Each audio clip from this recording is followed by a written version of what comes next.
श्री हरिवंश महाराज जी। महाराज जी, क्या कुंडलिनी जागरण के बाद हृदय से भावनाएं चली जाती हैं? क्या नींद कम हो जाती है? और इस अवस्था को कैसे संभालें? कुंडलिनी जागरण से तो भावना बढ़ती बच्चा। भागवतिक शक्ति, कुंडलिनी क्या है? एक भागवतिक शक्ति है। जो जागृत होती तो उसमें दिव्यता होती, तेजस्विता होती, ज्ञान विज्ञान की स्फुरणाएं होती, भाव की धाराएं। तो अच्छा, नींद कम होना ये भागवतिक क्षेत्र में स्वाभाविक है। चाहे वो भक्ति से चलो, चाहे ज्ञान से चलो, चाहे योग से चलो, किसी भी मार्ग में चलो, भागवतिक मार्ग में नींद कम की जाती है। अगर स्वतः कम नहीं होती तो इसे कम किया जाता है। फालतू में समय सोने में नहीं बर्बाद किया जाता। 4 घंटे बहुत से बहुत, 5 घंटे, 3 घंटे, जितना संभाल पाओ। भोजन, बोलना और नींद, पहला साधक इन तीनों पर कंट्रोल करता है। रसेंद्री कंट्रोल में हुई तो जनेंद्री कंट्रोल में हो जाए।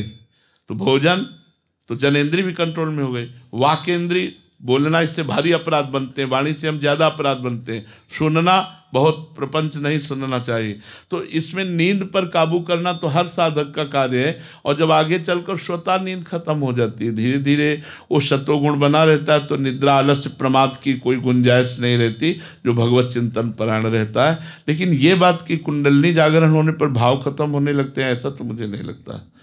हम कुंडलिनी जागरण से तो और दिव्य भावों का स्फुरण होता है। जैसे सूर्य प्रकाशित होता है तो अंधकार का नाश होता है, ऐसे वो दिव्य शक्ति जैसे जैसे जागृत होती, वैसे वैसे भगवदाकार, ब्रह्माकार वृत्ति बनने लगती है। तो आप जागरण कर रहे हैं क्या कुंडलिनी? अच्छा, कई घंटे सिद्धासन में बैठते हैं? पौना घंटा। पौना घंटे में कुंडलिनी जागरण होती है? अरे भाई, 3 घंटे बिना हिले डुले जब तक पद्मासन और सिंहासन में, सिद्धासन में नहीं बैठोगे, तब तक उसमें धक्का ही नहीं लगेगा। और प्राणायाम कितना करते हैं? प्राणायाम आधा घंटा। कैसा, रेचक, कुंभक, पूरक? नहीं। फिर?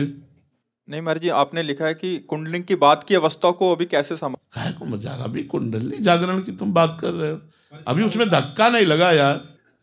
एक बार जो उसमें धक्का लगा ना तो महाराज जी, आपने एक बार बताया था कि पूरा उछल उछल के।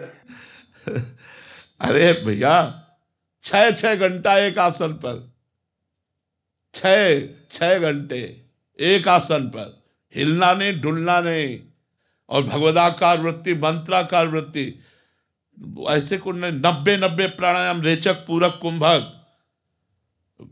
बाल्यावस्था से भगवान के मार्ग में है तो पहले से ब्रह्मचारी, महावाक्य, संन्यास, उस मार्ग से गुजरते हुए आए। तो आज हम वैष्णव मार्ग में, लेकिन पहले हम संन्यास मार्ग में थे। तो यही महाराज जी, हमें लगे कि हमारी कुंडलिनी जागृत हो गई है, तो फिर कैसे संभालें महाराज जी?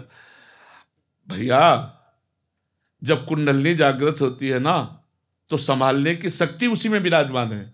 आप क्या समझते हो, कुंडलिनी जागरण के लिए 2-4 लोगों को चाहिए क्या संभालने के लिए? उसी में पावर विराजमान होता है।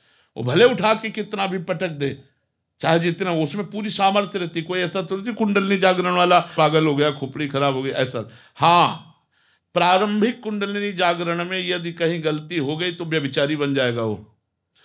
कुंडलिनी जागरण करने के अभ्यास वाला अगर किसी भी तरह वीरपात करता है तो वो नष्ट हो जाएगा, वो पतित हो जाएगा। ये बहुत सावधानी की जरूरत है। हम कहते हैं राधा राधा रटो, सब जागरण हो जाएगी, तुम्हें पता भी नहीं चलेगा। तुम्हें पता भी नहीं चलेगा कब कुंडलिनी जागृत हो गई, जो कुछ प्राप्त होना सब प्राप्त हो जाएगा।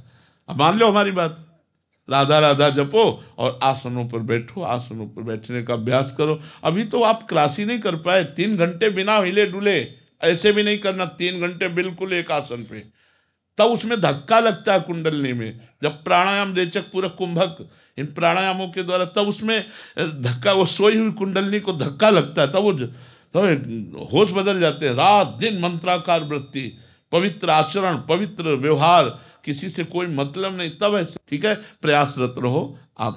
कुंडलिनी पर दृष्टि मत रखो, भजन पर दृष्टि रखो कि नाम न छूटे। अपने आप वो जागृत हो जाएगी, आपको पता भी नहीं चलेगा।